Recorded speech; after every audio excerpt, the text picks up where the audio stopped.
책을 보다가 조금은 재밌는 조크로 소개된 글을 읽은 기억이 납니다.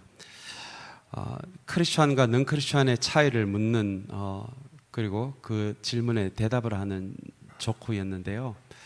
그런 조크였습니다. 크리스천과 넌 크리스천의 차이는 크리스천은 술을 몰래 마시는 사람이고 넌 크리스천은 술을 대놓고 마시는 사람, 그런 구분이었습니다. 가볍게 지나갈 수 있는 조크였는데요. 제가 목사이다 보니 어쩌면 이 한번 웃고 넘어가고자 하는 이 조크 안에 우리의 성경이 이야기하는 우리의 영혼이 가질 수 있는 가장 심각한 질병에 대한 그런 이야기가 이 조크 안에 담겨져 있다는 것을 제가 알게 됐습니다. 여러분, 그것은 바로 위선입니다. 위선은 겉과 속이 다른 것을 의미하죠. 여기서 말하는 속은 마음입니다. 실제로는 내 마음은 그런 사람이 아닌데 겉으로는 괜찮은 사람인 척하는 것을 성경은 위선이라고 이야기합니다. 실제로는 기도하는 사람이 아닌데 사람들이 모여있는 이 교회 공동체에 있다가 보니 다른 사람의 시선을 염두에 두면서 나는 기도하는 사람인 척 한다면, 사람들에게 조금 칭찬을 받기 위해 나는 기도를 많이 하는 사람인 척 그렇게 행동한다면 그것을 위선이라고 이야기합니다. 실제로는 내가 가난한 사람들에게 관심이 없는데 교회에 있으니 가난한 사람에게 관심이 있는 듯이 행동을 한다면 그것을 실제 내 마음과 겉모습이 다른 위선이라고 그렇게 성경은 이야기를 합니다. 다시 이 위선을 한마디로 정리한다면 하나님이 아니라 사람들에게 내가 영적으로 정말 괜찮은 사람인 것처럼 보이고 싶어 하는 것, 그리고 그것을 위해 쇼를 하는 것, 그것을 성경은 위선이라고 하고요. 그리고 이 위선을 주님이 생각하시는 가장 심각한 영혼의 문제, 영혼의 질병으로 그렇게 성경은 이야기를 합니다. 여러분, 주님을 사랑의 주님이라고 하십니다. 용서하는 주님이라고 하십니다. 실제 예수님이 사역을 했던 그 시대에 예수님이 만났던 수많은 죄인들, 주님이 그 삶을 받아주시고 용납해 주시고 용서해 주셨습니다. 그런데 단 한 가지 죄만큼은 주님이 용서하지 않으셨어요. 그것이 바로 위선이었습니다. 그만큼 이 위선은 그 위선을 가지고 있는 사람뿐만 아니라 그 위선을 가지고 있는 사람 주변에 있는 사람들에게도 영향을 주기 때문에 그렇습니다. 그만큼 이 위선은 전염성이 높다라는 의미가 됩니다. 마태복음 23장 13절에 의하면 예수님께서 이 위선을 어느 정도로 보고 계시는지가 드러나 있는데요. 제가 한번 이 말씀 읽어드리겠습니다. 율법학자들과 바리새파 사람들아, 위선자들아, 너희에게 화가 있다. 너희는 사람들이 들어오지 못하도록 하늘나라의 문을 닫기 때문이다. 너희는 자기도 들어가지 않고 들어가려고 하는 사람도 들어가지 못하게 하고 있다라고 그렇게 주님은 말씀하십니다. 이 말씀의 메시지는 분명합니다. 다른 것은 몰라도 이 위선의 삶을 살아간다면 틀림없이 그 사람은 하나님 나라에 본인도 들어가지 못하지만 그 사람에게 영향을 받아서 그 위선이 전염이 된 그 주변의 사람들도 하나님 나라에 들어가지 못하게 한다. 이게 무슨 강도짓이나 도둑질이나 사기 정도가 아니라 성경이 이야기하는 하나님 나라에 들어가지 못하는 가장 심각한 영혼의 문제를 주님은 이렇게 위선이라고 그렇게 말씀하고 계십니다. 그렇다면 여러분, 주님은 왜 이렇게 위선을 심각하게 보실까요? 그것은 바로 하나님 눈에만, 다른 사람들의 눈에는 보이지 않고요, 하나님 눈에만 보이는 우리의 마음 때문에 그렇습니다. 성경은 이 마음에 대해서 어떻게 이야기를 할까요? 오늘 아마 이 마음이 어떤 것인지를 우리가 좀 더 분명하게 붙들 수 있다면 오늘 이 말씀이 너무너무 잘 이해가 될 수 있을 것 같아요. 21세기를 살아가는 우리들에게도 사실은 마음은 우리는 중요한 곳으로 그렇게 여기고 살아갑니다. 누군가의 마음을 만져줘야 해. 그 사람의 마음을 이해해야 해. 우리는 그런 표현을 자주 쓸 정도로 마음은 한 사람을 이해하고 그 사람의 마음을 붙들어주는데, 한 사람을 붙들어주는데 이 마음이라는 영역이 굉장히 중요하다는 것을 우리는 알고 있습니다. 그러나 여러분, 2000년 전에요, 혹은 그 이전에 구약 성경이 쓰여지고 이 신약 성경이 쓰여졌던 그 시대에서 성경이 이야기하는 마음은 우리가 지금 21세기를 살아가는 우리가 생각하는 그 이상으로 마음을 굉장히 중요한 곳으로 그렇게 성경은 이야기를 합니다. 먼저 성경은 마음을 한 사람의 인격과 존재의 중심으로 이야기를 합니다. 단순히 마음을 만져주고 마음을 이해해주는 그 영역을 넘어서서 성경은 한 사람의 인격과 그 사람의 존재의 중심이 바로 마음이야 라고 그렇게 성경은 이야기를 합니다. 그래서 우리 주보에도 우리 항상 첫 번째에 우리 안내되어 있는 것처럼 우리의 인격과 이 존재의 중심인 이 마음을 굽혀서 하나님 앞에 그 마음의 중심을 굽히는 것, 그것을 성경은 예배라고 이야기합니다. 왜냐하면 마음이 한 사람에게서 가장 중요한 영역이기 때문에 그렇습니다.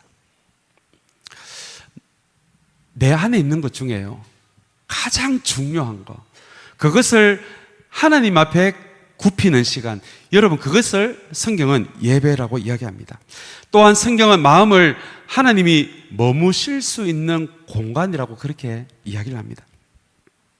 성경을 읽다가 보면 하나님이 혹은 주님이 우리 안에 계신다라고 그렇게 고백하는 구절들이 많이 나옵니다. 하나님이 도대체 우리 안에 어느 부분에 계실까요?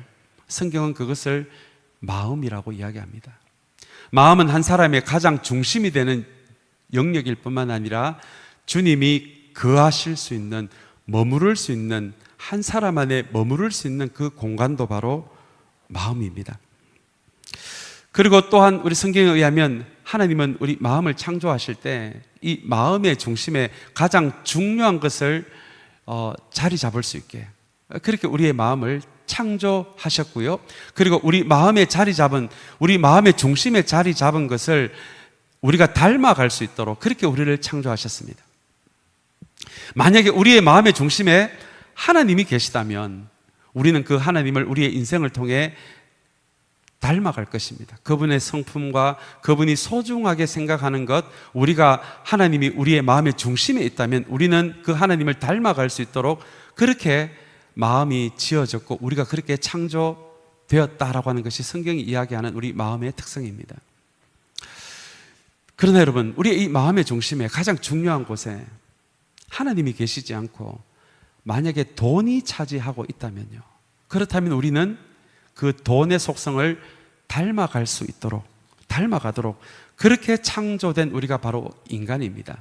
그래서 잠언 4장 23절은 다른 어떤 것보다도 그 마음을 지키라 라고 이야기합니다. 왜냐하면 그 마음의 중심에 자리 잡은 것이 우리를 살릴 수도 있고 죽일 수도 있기 때문에 그렇게 성경은 마음에 대해서 그렇게 이야기를 합니다. 예수님도 마태복음 5장에 우리가 잘 아는 산에서 가르치신 이 팔복의 말씀 가운데서 그 팔복의 말씀 가운데서도 주님은 마음에 대해서 가르치십니다. 여러분, 팔복은 주님이 가장 소중하게 생각하는 하나님 나라의 8가지 가치잖아요.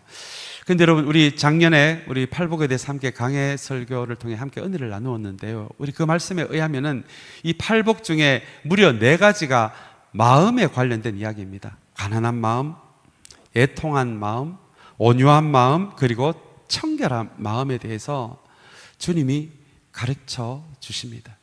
여러분, 도대체 이 마음이 무엇이길래 주님은 팔복 가운데 무려 4가지나 마음에 대해서 그렇게 가르쳐 주셨을까요? 왜냐하면 주님이 생각하는 진짜 신앙은요, 진짜 신앙은 우리의 겉모습에서 시작이 되는 것이 아니라 바로 주님께서 가르쳐 주신 이 마음에서, 사람들의 눈에는 보이지 않고 하나님 눈에만 보이는 이 마음에서 하나님에 대한 참된 신앙이 시작되기 때문에 그렇습니다. 그래서 성경은 이 마음을 너무너무 중요하게 다루고 있고요, 어떤 신학자들은 이 마음을 속사람, 영혼이라고 그렇게 표현하기도 합니다. 이런 이유로 여러분, 성경은, 특별히 주님은 이 위선을 그만큼 심각하게 보시고 계신 것입니다. 왜냐하면 위선은 다른 사람들에게 칭찬받기 위해 자신의 겉모습을 가꾸어 가는 것이지 하나님 눈에만 보이는 이 마음을 가꾸는 것이 아니기 때문에 그렇습니다. 그래서 주님은 오늘 이 네 번째 비유의 말씀을 통해서 속사람을 가꾸고 마음을 가꾸고 영혼을 가꾸기보다 사람들의 인정받고 사람들에게 칭찬을 받기 위해서 오직 겉모습만을 가꾸는 사람들을 위해서 오늘 이 네 번째 비유의 말씀을 들려주고 계신 것입니다. 먼저 오늘 본문이, 여러분, 비유라는 것을 여러분 알고 계셨습니까? 흔히 바리새인과 세리의 기도에 대한 비교로만 알고 있었던 이 말씀이 오늘 본문에 의하면 이 이야기를 비유라고 그렇게 주님은 말씀하십니다. 비유는 여러분들이 잘 아시는 대로 일상생활에서 흔하게 접하는 사물이나 사람을 통해서 진리를 드러내는 방식을 비유라고 그렇게 이야기를 합니다. 오늘 주님은 그 시대 사람들이 너무나 잘 알고 있었던 바리새인과 이 세리, 이 두 사람을 통해서 실제 벌어진 이야기는 아니지만 주님께서 이 두 사람을 소재로 해서 이 이야기를 통해서, 주님께서 지금 이야기하시는 이 이야기를 통해서 진리의 한 부분을 드러내기에 오늘 우리가 읽은 이 말씀을 오늘 성경은 비유라고 이야기를 합니다. 여러분 기억하실지 모르겠지만 이 비유 안에는 주님이 주시는 주먹 한 방이 있습니다. 오늘 우리가 익히 알고 있는 이 바리새인과 세리에 관련된 이 이야기에 주님이 생각하시는 주 청중은 오늘 우리가 읽은 이 9절의 말씀에 의하면 스스로 의롭다고 확신하고 남을 멸시하는 몇몇 사람에게 이 비유를 들려주셨다라는 이 말씀에 의하면 주님께서 이 비유를 바리새인들을 염두에 두고, 그리고 그 자리에 다른 사람들도 있었지만 특별히 바리새인들을 겨냥해서 이 이야기를 들려주셨다라는 의미가 됩니다. 그렇다면 여러분, 오늘 이 비유 안에 바리새인들에게 주시는 주먹 한 방이 있을까요? 예, 있습니다. 이 비유 안에는 이 바리새인들에게 주시는 무시무시한 주먹 한 방이 숨어 있는 것이 오늘 우리가 방금 읽은 이 비유의 이야기입니다. 그렇다면 여러분, 오늘 주님은 이 이야기를 통해서 어떤 무시무시한 주먹 한 방을 숨겨 놓으셨을까요? 먼저 우리 10절의 말씀을 우리 먼저 좀 보기를 원하는데요. 우리 10절 말씀을 우리 한번 같이 보도록 하겠습니다. 우리 10절 말씀 우리 한번 보기를 원합니다. 우리 한번 같이 읽겠습니다. 두 사람이 기도하러 성전에 올라갔다.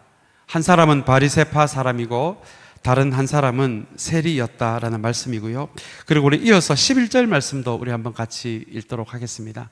우리 11절 말씀 우리 같이 읽겠습니다. 바리새파 사람은 서서 혼자말로 이렇게 기도하였다. 하나님 감사합니다. 나는 남의 것을 빼앗는 자나 불의한 자나 간음하는 자와 같은 다른 사람들과 같지 않으며 더구나 이 세리와는 같지 않습니다. 라는 말씀입니다. 오늘 여러분 이 11절 말씀을 가만히 보시면 바리새파 사람은 서서 혼자말로 기도하였다라고 그렇게 이야기를 합니다. 우리는 흔히 이 말씀을 대하면서 길거리에 서서 큰 소리로 기도한 것 같은데, 여러분 오늘 이 말씀에 의하면 큰 소리로 다른 사람이 다 듣는 데서 기도한 것이 아니라 이 사람은 서서 어떻게 해요? 혼자말로. 혼자말은 속으로 그렇게 기도했다라는 의미가 됩니다. 근데 여러분 영어 성경에 보시면 이 표현이 He prayed to himself라고 그렇게 되어 있습니다. 여러분 우리가 알고 있는 기도는 하나님께 드리는 기도잖아요. 그런데 오늘 이 혼자말로 기도하였다라는 이 영어 표현에 의하면 이 바리새인은 하나님께 기도한 것이 아니라 He prayed to himself, 그 자신에게 기도하였다라는 의미가 혼자말로 기도하였다라는 말씀의 의미입니다. 오늘 이 11절의 말씀을 여러분 가만히 좀 들여다보시면 이 기도 안에 하나님의 은혜에 대한 감사가 없습니다. 그리고 하나님의 은혜를 구하는 내용도 없어요. 그리고 하나님께 자신의 인생의 방향에 대해서도 묻지 않습니다. 하나님께 도움을 요청하는 내용도 없습니다. 왜냐하면 지금 세리가 드리는 이 기도는 하나님께 드리는 기도가 아니라 자기 자신을 향한 기도이기 때문에 그렇습니다. 여러분, 자기 자신을 향한 기도가 어떤 기도일까요? 그것은 내가 얼마나 괜찮은 사람인지에 대해서 온통 마음의 모든 것을 빼앗겨 버린 그 기도가 바로 자신에게 하는 기도입니다. 바리새인이 자기가 자신을 생각해도 너무 괜찮은 사람이거든요. 영적으로 괜찮은 사람이거든요. 이 사람과 비교해봐도 그렇고 저 사람과 비교해봐도 그렇고 자기는 누가 봐도 괜찮은 사람이거든요. 그래서 그 마음을 하나님께 쏟는 것이 아니라 자기 자신에게 자기는 이 정도로 괜찮은 사람이다라는 자기 자신에게 마음을 뺏겨서 온통 자기 자신을 향해서 기도를 하고 있다라고 하는 것이 지금 우리가 방금 읽은 혼자말로라는 단어의 의미입니다.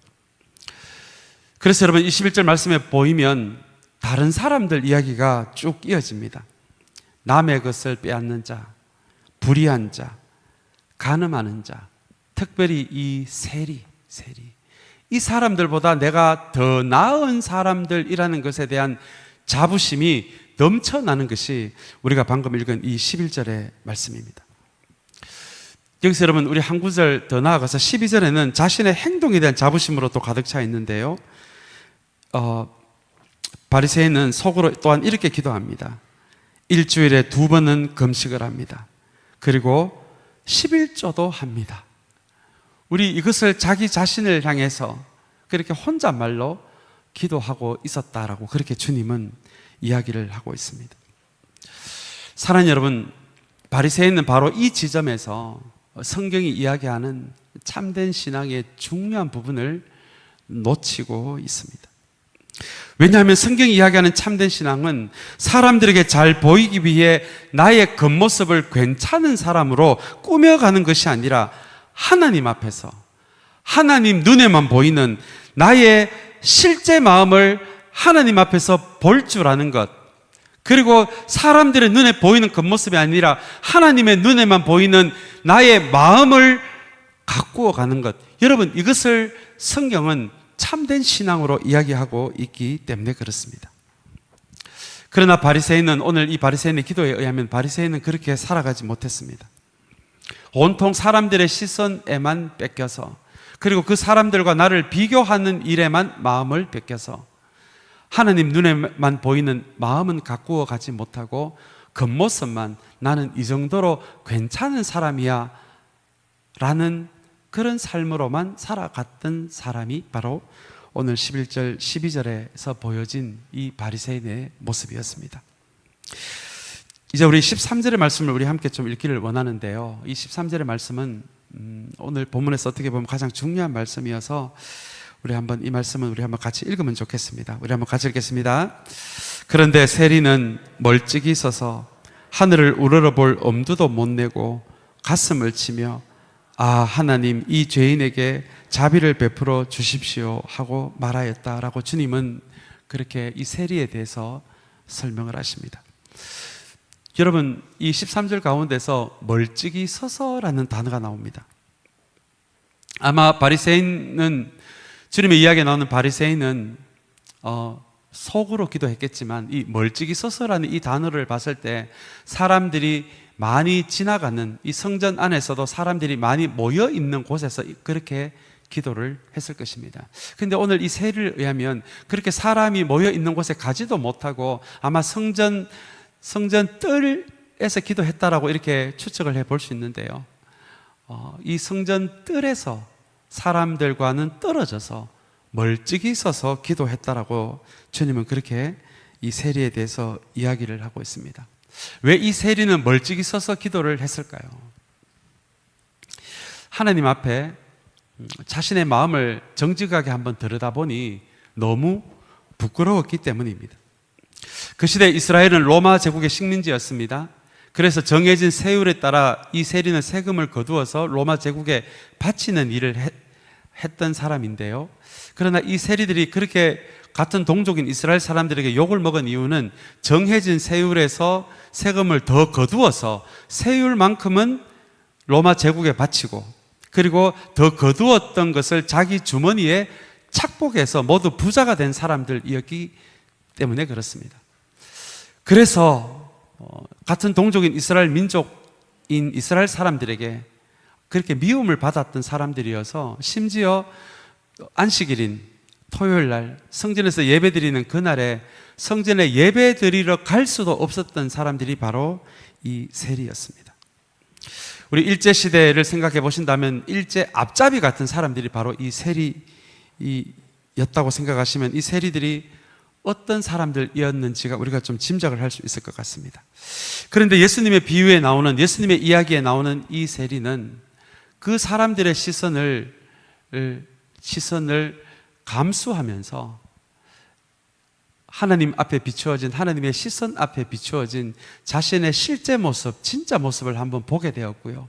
그리고 그것이 너무 하나님 앞에 죄송하고 부끄러워서 성전에 나오기는 했지만 사람들이 별로 없는 그 뜰에서 멀찍이 서서 자신의 가슴을 치며 기도했던 것이 오늘 우리 13절에서 주님이 설명하셨던 세리의 모습입니다. 그런데 여러분, 오늘 이 말씀 13절의 말씀을 가만히 보시면 어쩌면 이 말씀은 제가 개인적으로 성경에 나오는 가장 아름다운 장면 중에 하나가 아닌가, 그렇게 여기고 있는 말씀입니다. 왜냐하면 성경이 이야기하는 정말 아름다운 사람, 정말 하나님께서 소중하게 생각하는 사람은 다른 사람의 시선이 아니라 하나님의 시선 안에서 살아가는 사람이기 때문에 그렇습니다. 여러분, 신앙은 나와 다른 사람을 비교하는 것이 아닙니다. 하나님 앞에서 다른 사람 눈에는 보이지 않는, 하나님 눈에만 보이는 내 마음의 상태를 가지고, 그것이 부끄러워서 하나님께 너무 죄송해서 내 마음을 하나님 앞에 한번 칠 수가 있다면 그것이 성경이 이야기하는 가장 아름다운 사람, 하나님이 가장 기뻐하는 사람이라는 것이 여러분 성경이 이야기하는 이 가슴을 치며, 오늘 본문이 이야기하는 가슴을 치며라는 이 말씀의 의미입니다. 오늘 이 말씀을 대하면서 사랑하는 여러분, 특별히 어떻게 보면 이 목회자가 이 위선의 틀에 빠지기 쉬운 그런 위치에 있는 사람이기도 합니다. 왜냐하면 목회자는 많은 사람을 만나는 그런 자리이기 때문에 그렇습니다. 그래서 많은 사람을 만나기에 때로는 내가 그 사람들에게 좀 괜찮은 사람으로 보이고 싶고 영적으로 대단한 사람이다라는 것을 보이고 싶은 그 위선에 대한 유혹이 가장 심한 사람들 중에 하나가 바로 이 목회자가 아닌가 생각해 봅니다.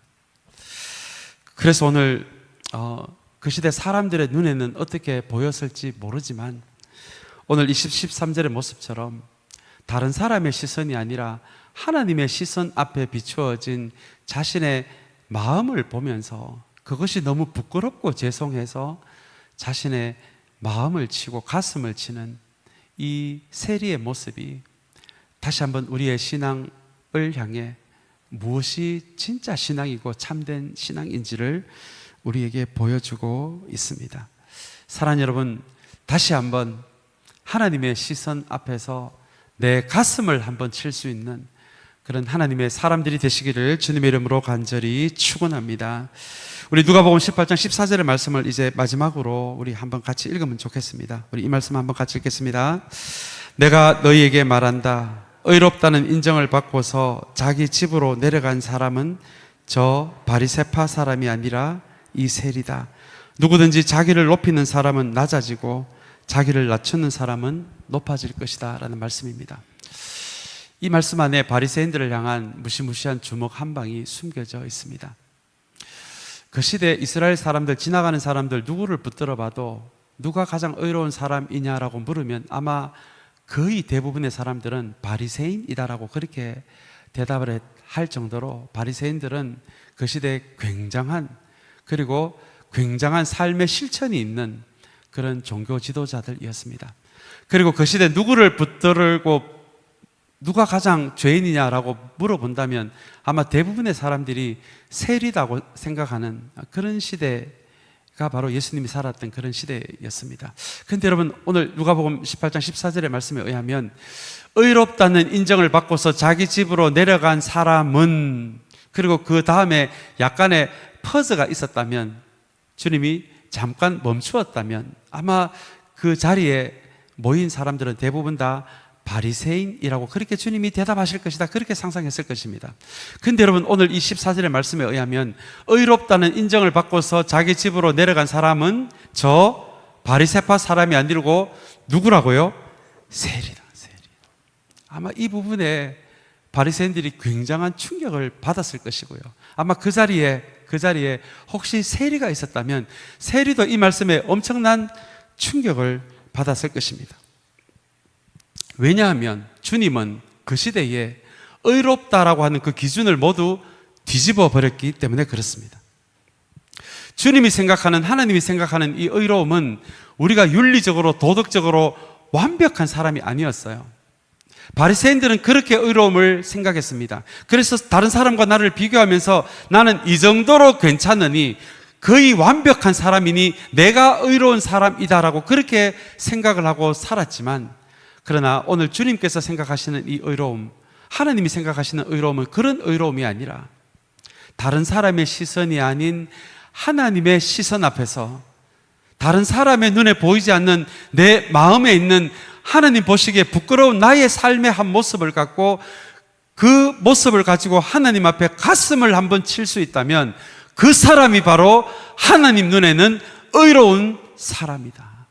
그렇게 의로움에 대한 기준을 하나님은 바꾸어 버리십니다. 여러분, 이것이 바로 복음의 핵심적인 의미이기도 합니다. 바리새인은 자신의 의로움, 자신의 공헌을 붙들고 살아갔지만 이 세리는 자신의 마음의 부끄러운 모습을 가지고, 그리고 이것을 자신의 힘으로 해결할 수 없기에 하나님 앞에 가슴을 침으로 하나님의 은혜를 구했던 사람이 바로 이 세리였기 때문입니다. 제가 개인적으로 참 존경하는 목사님 중에 한 분이 한경직 목사님이십니다. 이분은 우리 종교계에 노벨상이라고 그렇게 인정을 받는 템플턴 상을 받으신 분이신데요, 이 템플턴 상을 받는 그 자리에서 이분이 이런 이야기를 하십니다. 나는 이 상을 받을 자격이 없습니다. 왜냐하면 나는 일제시대 때 목사로서 신사참배를 했는 사람이기 때문입니다. 그렇게 고백을 합니다. 여러분, 저는 책을 통해 그 이야기를 읽으면서 제가 얼마나 놀랐는지 모릅니다. 그거 알고 있는 사람이 거의 없을 텐데 이분이 자신이 그런 목사였다는 것을 입을 딱 다물어 버린다면 이 영광스러운 템플턴 상, 많은 사람들의 박수를 받고 훌륭한 목회자라는 칭찬을 듣고 살았을 텐데, 이분은 바로 그 자리에서 가장 영예로운, 종교인으로서 영예로운 상을 받는 그 자리에서 자신의 인생의 가장 부끄러운 한 부분이었던, 나는 일제시대 때 신사참배했던 목사였습니다라는 고백을 하게 됩니다. 제가 이 부분을 읽으면서 정말 이 목사님은 사람들의 시선보다, 사람들의 인정보다, 사람들에게 괜찮은 목사라고 여겨지는 것보다 하나님의 시선을 더 소중하게 생각했고, 하나님의 시선 앞에서 오늘 이 세리처럼 자기의 가슴을 칠 줄 아는 목사님이셨구나, 나도 이런 목회자로 살아가게 하여 주시옵소서, 그런 기도가 나올 정도로 이분의 이야기는 굉장히 저에게 감동이 되었습니다. 오늘 주님께서 이 비유의 이야기를 통해서 우리에게 들려주시는 말씀이 바로 이 말씀입니다. 사람들의 인정보다, 사람들의 시선보다 하나님의 시선 앞에서 정직하게 살아갈 수 있다면, 그리고 때로는 하나님의 말씀에 비추어진 내 마음을 한번 들여다보고 하나님께 너무 부끄럽고 하나님께 너무 죄송해서 내 마음을 한번 칠 수 있다면 그 사람이 바로 하나님이 의롭게 보시고 하나님이 가장 소중하게 생각하시는, 하나님께 기쁨이 되는 그런 믿음의 사람이라는 것을 사랑하는 여러분 기억하는 저와 여러분들이 되시기를 간절히 축원합니다. 이제 말씀을 맺습니다. 오늘 주님은 이 두 사람의 비유를 통해서 우리는 어느 사람인지를 묻습니다. 성경에 나오는 늘 두 사람의 비유는 우리는 어느 자리에 있으며 너희들은 어떤 길을 걷고 싶은지를 묻는 도전과 초청의 말씀이 되기도 합니다. 사랑하는 여러분, 우리는 지금 어떤 길을 걸어가고 있습니까? 혹여 우리도 모르게 사람이 모여 있는 곳에서 바리새인의 길을 걸어가고 있지는 않습니까? 신앙은 하나님과 나와의 관계인데 다른 사람을 보기에 우리의 마음을 뺏기고 있지는 않습니까? 오늘 이 말씀을 생각하시면서 우리의 신앙의 여정이 이 바리새인의 여정이 아니라 하나님 앞에서 다른 사람들의 눈에는 보이지 않고 하나님 눈에만 보이는 우리의 마음을 붙들고 때로는 그 마음을 칠 수 있는, 가슴을 칠 수 있는 하나님의 사람들이 되시기를 간절히 소망합니다.